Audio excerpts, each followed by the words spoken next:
Anne Brigitte de African Global Mission dans le programme Hope for Africa, l'espoir pour l'Afrique. Nous continuons de parler sur l'ouvrier de la dernière heure. Et aujourd'hui, comme vous avez vu dans le contenu de cette vidéo, nous allons parler d'un sujet très important.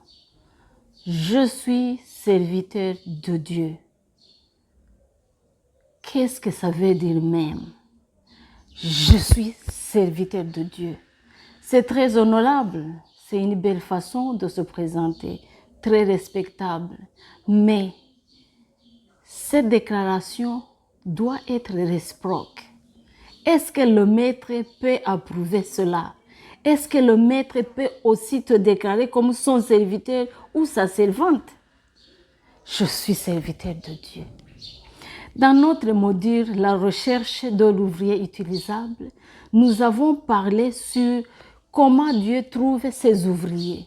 Sur quoi se base-t-il pour faire son choix?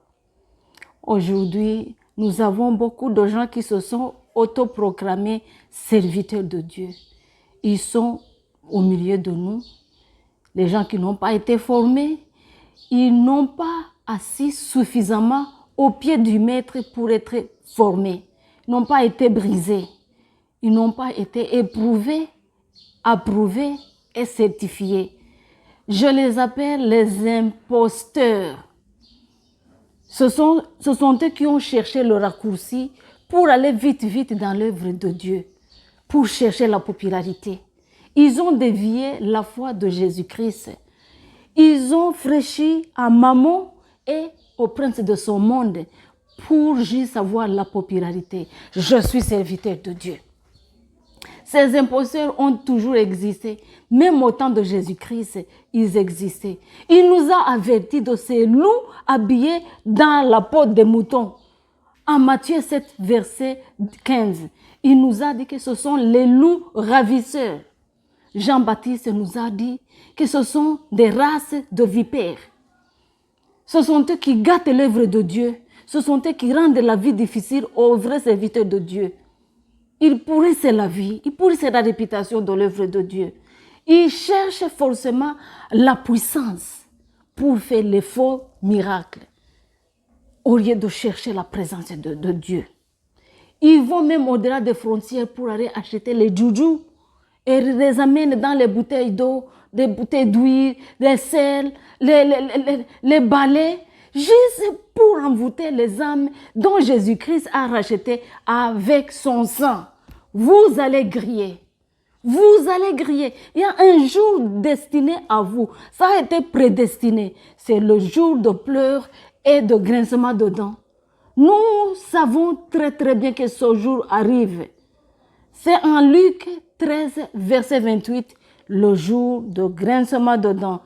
Ce jour ne tardera pas, il viendra. Moi, je les appelle la descendance de Simon le magicien. Ce sorcier qui est en Actes des Apôtres, chapitre 8. Ce sorcier-là qui a voulu acheter la puissance et l'onction avec les apôtres de Jésus-Christ, pour Pierre et Jean. C'est ce que vous faites. Vous recherchez la puissance pour envoûter les gens. Vous recherchez la puissance au lieu de chercher la présence de Dieu. Je suis serviteur de Dieu. Je suis serviteur de Dieu. Est-ce que tu as vérifié que tu figures dans le fichier de ton maître? Est-ce que l'œuvre que tu fais a été approuvée? Cette œuvre a été initiée par le maître. Parce que l'ouvrier mérite son salaire. Ton salaire est équitable à l'œuvre que tu fais. Il faut que cette œuvre soit initiée par le maître. Dieu n'est pas obligé de pouvoir pour les œuvres qu'il n'a pas ordonnées. Il n'est pas obligé de pouvoir pour les projets qu'il n'a pas initiés. L'ouvrier de Dieu ou l'œuvre de Dieu, ce n'est pas un titre qu'on s'approprie. Ce n'est pas un costume qu'on porte dimanche ou quand on veut être respecté. Il ne suffit pas d'une seule prophétie pour que tu deviennes un serviteur de Dieu. C'est vraiment très déplorable ce qui se passe dans l'Afrique francophone. Un prophète vient, dit, Dieu va t'utiliser, je reçois. Et le lendemain, tu t'en vas, tu commences l'œuvre, un ministère est né. C'est vraiment déplorable. Parce que vous oubliez une chose. Dès que le ciel te trouve ouvrier utilisable, l'information arrive au royaume des ténèbres. So, lorsque le Seigneur trouve en toi un vase utilisable, le royaume des ténèbres est aussi alerté. Le diable, Satan et ses agents sont terrifiés parce que un ennemi a été recruté pour détruire leurs œuvres. Alors, les pièges sont placés, les espions sont envoyés dans ta vie, les tombes sont creusées pour t'enterrer avant que le monde ne sache de quoi tu as été appelé. L'ouvrier de la dernière heure, tu es une réponse à la requête de Jésus-Christ en Matthieu 9, versets 37 et 38. Mais tu es aussi une menace pour le royaume des ténèbres. Ta vie est marquée, tes paroles sont enregistrées, tes pas sont tracés pour voir tes défaillances et tes faiblesses afin de te détruire et de t'anéantir avant que tu ne les anéantisses. Faites très très attention. L'œuvre de Dieu, ce n'est pas un jeu. Tu te déclares l'ennemi de Satan. Tu te déclares l'ennemi du prince de ce monde. Mais vous présentez, je suis serviteur de Dieu. C'est comme si tu dis, je suis l'ennemi numéro 1 de ce qui se passe dans le monde aujourd'hui. Tu es comme une missile préparée pour aller détruire les œuvres du diable. Souvenez-vous que nous sommes les représentants de Jésus-Christ. Et Jésus-Christ est venu pour détruire les œuvres du diable. Alors, quand tu te mets dans cette position, tu te déclares le représentant légal de Jésus-Christ. Alors, tu vas faire ce qu'il est venu faire, détruire les œuvres du diable. C'est pas un titre qu'on s'approprie. C'est pas une chose qui te glorifie. Tu te positionnes comme un ennemi du prince de ce monde.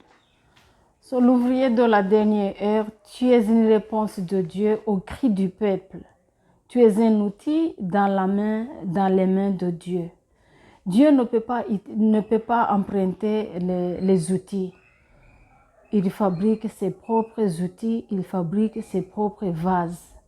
C'est à travers le désert, à travers multiples épreuves que tu es forgé. Je tiens à te dire que les épreuves et le désert ne sont pas désignés pour te tuer. Ils sont là pour te vider afin que le Seigneur puisse te remplir de sa vie. Car on ne peut pas donner ce que l'on n'a pas. Il doit remplir de sa vie afin que tu puisses le servir, afin qu'il puisse agir à travers toi. Il ne peut pas cohabiter avec toi. Tu dois mourir afin que lui puisse vivre à travers toi. So, ouvrier de la dernière heure, quand Dieu t'appelle, tu es mort. L'appel de Dieu est terrifiant. Sauf en Afrique francophone, on célèbre l'appel de Dieu. Sinon, partout ailleurs, quand le Seigneur t'appelle, c'est terrible. C'est une terrible chose d'être appelé par Dieu. Même quand quelqu'un est mort, on dit souvent que Dieu l'a appelé, n'est-ce pas? Mais quand toi, Dieu t'appelle, tu célèbres. Regardez ce qui s'est passé quand Dieu a appelé à Moïse, le grand leader de l'histoire de Dieu. Moïse a avancé les arguments qu'il ne peut pas parler. Quand Dieu a confronté Gédéon, Gédéon a dit que sa famille est la plus petite et la plus déshonorée. Quand Jérémie était confronté par la puissance de Dieu, il a crié qu'il est un enfant et il ne peut pas parler, il ne peut pas devenir le porte-parole de Dieu. Ézéchiel il est tombé par terre quand il était confronté par la gloire de Dieu. La Vierge Marie, elle a eu peur, elle a tremblé et l'ange lui a dit, ne crains pas, Marie, ne crains pas. Mais toi, comme mon ami a toujours dit, Dieu n'a même pas bipé et tu es parti. Célébrer que Dieu t'a appelé.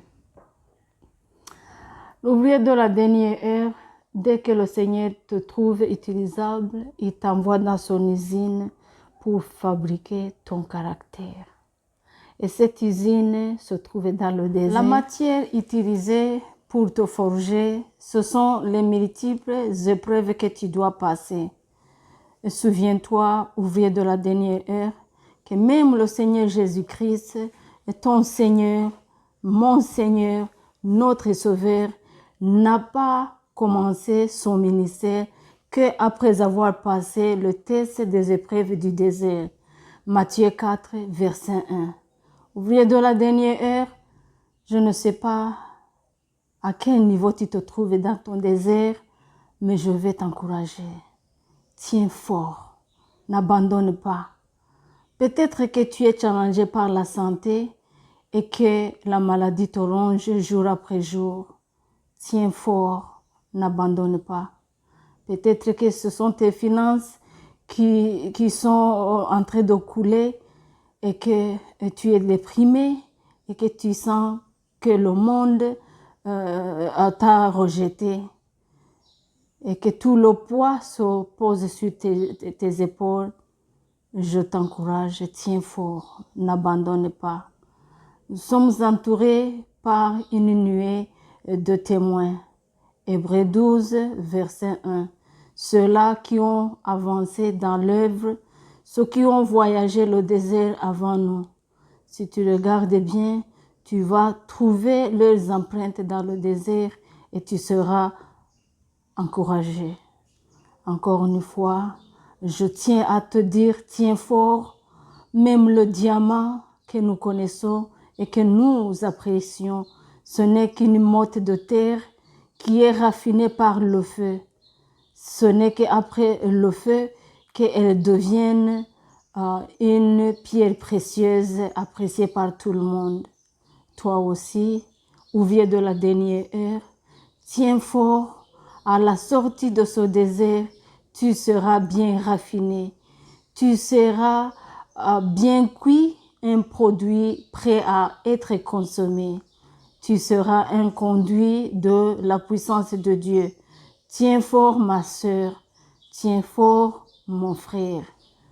Que le Seigneur Jésus-Christ nous soutienne. C'était Dr. Pene Anane Brigitte de African Global Mission dans l'émission Hope for Africa, espoir pour l'Afrique.